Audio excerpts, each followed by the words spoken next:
स्वागत है आप सभी का नालंदा यूनिवर्स 77 पर। दोस्तों, घटना चक्र का एक बहुत ही शानदार सीरीज स्टार्ट किया गया है। यह series UP PCS RO exam के लिए है। यह सीरीज दोस्तों यूपी पीएससी के द्वारा जो भी एग्जाम कराए जाते हैं उन सभी एग्जामों के लिए है। खास तौर पर यह सीरीज यूपी पीसीएस और आरओ के लिए है। दोस्तों, यह वीडियो आप आरओ के लिए साथ ही साथ यूपी पीसीएस के लिए देख सकते हैं। ये बहुत ही शानदार सीरीज है। जय हिंद, जय भारत। नमस्कार दोस्तों, कैसे हैं आप सब। आज हम बात करने वाले हैं सवाल नंबर 34 के बारे में, और इससे पहले सारे वीडियो अपलोड कर दिए गए हैं, जाकर देख सकते हैं। आज हम लोग बात करने वाले हैं एंशिएंट हिस्ट्री के बारे में, और ये इस वक्त बौद्ध धर्म के बारे में हम लोग बात कर रहे हैं। सवाल नंबर 34 से इसमें कहा गया बौद्ध की खड़ी प्रतिमा निम्न में से किस काल में बनाई गई। इस सवाल का सही उत्तर हो जाएगा ऑप्शन नंबर बी, यानी कि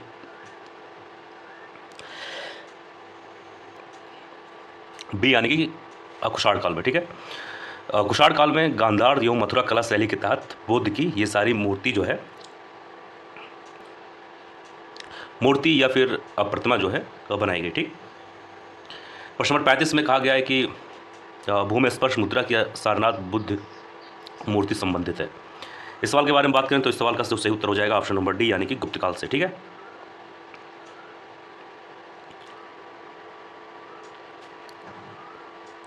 बात करें प्रश्न नंबर 36 के बारे में। इसमें कहा गया हीन यान अवस्था का विशालतम एवं सर्वाधिक विकसित सलकृत चैत्यग्रह स्थित है।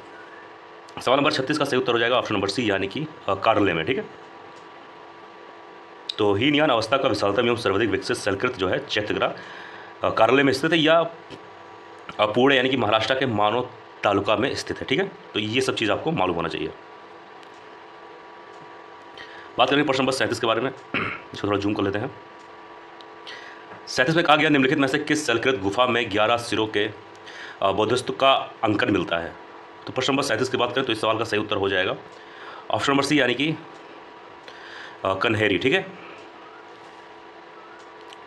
तो ये इसका सही उत्तर हो जाएगा सी, यानी कि कन्हेरी गुफा जो कि महाराष्ट्र में स्थित है। ये चीज़ ध्यान देना।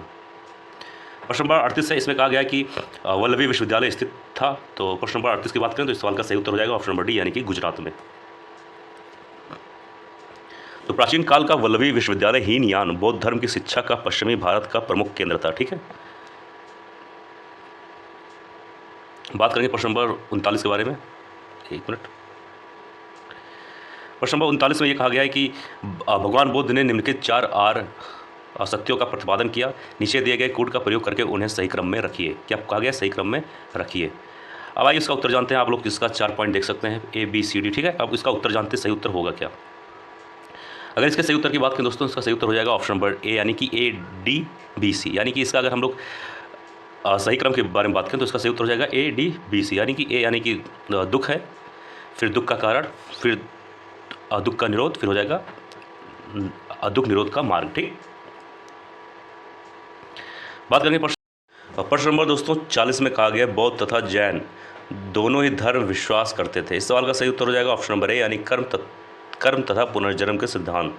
ठीक, वही बात करेंगे प्रश्न नंबर 41 के बारे में। इसमें कहा गया बौद्ध दर्शन के अनुसार विचार कीजिए। यहाँ पर आप सभी के सामने 2 पॉइंट है, पॉइंट नंबर 1, पॉइंट नंबर 2। यानी ए लिखा है और यानी ए में है कथन, आर में है कारण। तो ए में है कि पुनर्जन्म नहीं होता था, और आर में है आत्मा की सत्ता नहीं है। अब इन दोनों में कौन सा पॉइंट सही है बौद्ध दर्शन के अनुसार, आइए जानते हैं।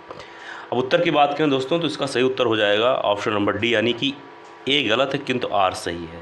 यानी कि अगर हम बात करें तो ए गलत है किंतु आर सही, इसका मतलब हुआ कि पुनर्जन्म नहीं होता, तो ये बात गलत है। यानी कि होता था, पुनर्जन्म होता था। और आर से यानी कि आत्मा की सत्ता नहीं थी, ये बात सही है। ठीक, बात करेंगे प्रश्न नंबर 42 के बारे में। इसमें कहा गया है कि शून्यता के सिद्धांत का सर्वप्रथम प्रतिपादन करने वाले बौद्ध दार्शनिक का नाम क्या है। अब 42 के बारे में बात करें, इसका सही उत्तर हो जाएगा ऑप्शन नंबर ए, यानी कि नागार्जुन। बहुत शानदार सा सवाल है, ध्यान देना। यारो यूपी पीसीएस के लिए बहुत ही ज़्यादा शानदार है। ठीक, तो इसका सही उत्तर हो जाएगा नागार्जुन। अब थोड़ा सा नागार्जुन के बारे में जानते हैं।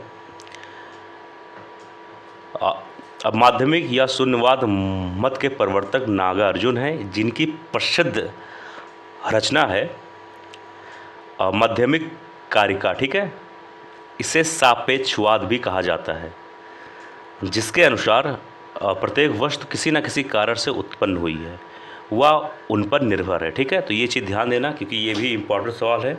ऐसे भी सवाल पूछे जा सकते हैं। बात करेंगे प्रश्न नंबर 43 के बारे में। इसमें कहा गया बौद्ध धर्म के विषय में कौन सा कथन सही है। यहाँ पूछा गया कौन सा कथन सही है बौद्ध धर्म के अनुसार। 1 पॉइंट, 2 पॉइंट, 3 पॉइंट, ऐसे सारे पॉइंट दिए हैं, देख सकते हैं। ठीक है, अब उत्तर की बात करें, इसका सही उत्तर हो जाएगा ऑप्शन नंबर सी यानी कि 1, 2, 3 तीनों पॉइंट सही। यानी कि हम बात करें तो उसने वर्ण एवं जात को अस्वीकार नहीं किया, ये भी सही है। उसने ब्राह्मण वर्ग की सर्वोच्च सामाजिक कोटि को चुनौती दी, ये भी सही है। उसने कछुक शिल्पों को निम्न माना, ये भी सही है। ठीक है, तो ये जो तीनों पॉइंट है ये पॉइंट सही हो जाएगा। थोड़ा सा विस्तार से अगर हम लोग बात करें तो ध्यान सुनना। बौद्ध धर्म में वर्ण व्यवस्था को स्वीकार तो किया गया, लेकिन उसने ब्राह्मण वर्ग की सर्वोच्च सामाजिक स्थिति को स्वीकार नहीं किया था, ये चीज़ ध्यान देना। बौद्ध धर्म में कुछ शिल्पों को निम्न माना गया था। ठीक है, बात करें प्रश्न नंबर 44 के बारे में। इसमें कहा गया बौद्ध धर्म के विस्तार के कारणों में सम्मिलित है, यानी क्या कारण है ऐसा।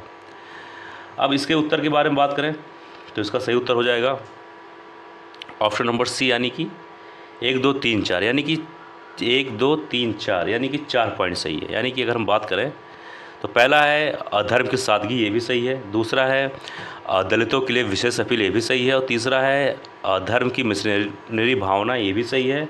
और चौथा है स्थानीय भाषा का प्रयोग, ये भी सही है। ठीक है, लेकिन पाँचों वाला पॉइंट सही नहीं होगा। बात करें प्रश्न नंबर 45 के बारे में। इसमें कहा गया निम्नांकित कथनों पर विचार करें, योग, चैत्य तथा विहार में क्या अंतर है, इसके बारे में आपको बताना है। अब इसके बारे में बात करें दोस्तों, इसका सही उत्तर हो जाएगा ऑप्शन नंबर, एक मिनट, ऑप्शन नंबर बी यानी कि चैत्य जो होता है उसे पूजा का स्थल होता है वो, जबकि विहार जो होता है, बिहार नहीं विहार लिखा है, ध्यान देना, इसको हम लोग कहते हैं निवास का स्थान। ठीक, ये चीज़ ध्यान देना, ये काफ़ी इंपॉर्टेंट सवाल है। ऐसे सवाल यूपीएससी में भी पूछे जाते हैं, ये चीज़ ध्यान देना। ठीक है, चैत्य का जो संबंध होता है, ठीक है, इसका अर्थ होता है चिता संबंधी। ठीक है, ये चीज़ ध्यान देना, काफ़ी इम्पॉर्टेंट है। बात करेंगे बौद्ध धर्म से संबंधित इस वीडियो का अंतिम सवाल है, उसके बारे में हम लोग बात करेंगे अगले वाले वीडियोज़ में, जैन धर्म के बारे में। 46 में पूछा गया है कि कर्म मापा लामा तिब्बत के बौद्ध संप्रदाय के किस वर्ग का है।